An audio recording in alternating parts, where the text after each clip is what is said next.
الله يعلم ما نشكو من الألم وما نعانيه من ضيق ومن سقم، لكن لنا مساء الخير.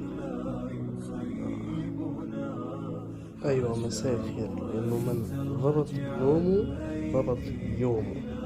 بسم الله الرحمن الرحيم. أول حاجة وهي الوضوء كان في جوف الليل، ودي ركعتين كويسين جدا جدا.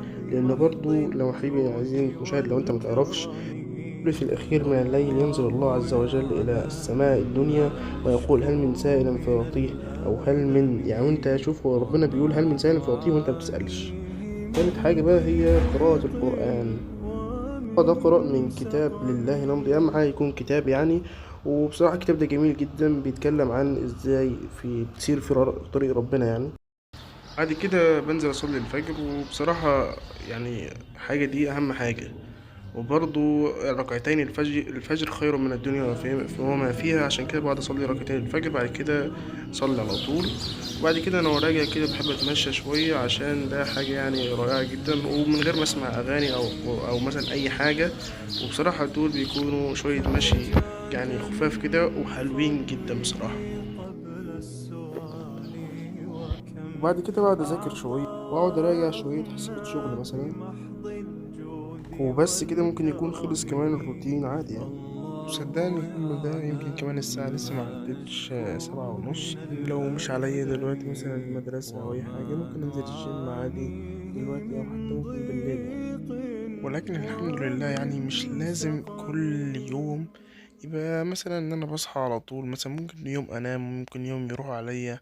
ما تخيلش برضه ان الروتين ده احسن حاجة مثلا كويس وواو يعني خلاص.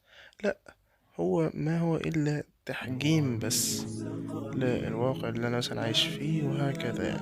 قرر مثلا الحاجة دي مثلا 3 4 أيام في الأسبوع، فده كويس. أما ما تقعدش بقى تموت في نفسك ومش عارف ايه وازاي أنا مصحيتش وكده يعني.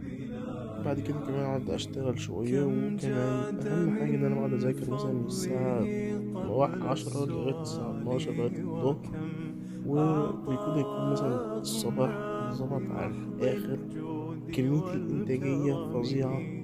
جدا. الله بقى يعلم ما ما تنساش إنك نشكو من تصلي الشروق الألم وكمان الضحى، وما وتشترك في القناة نعانيه علشان من تستفيد. ضيق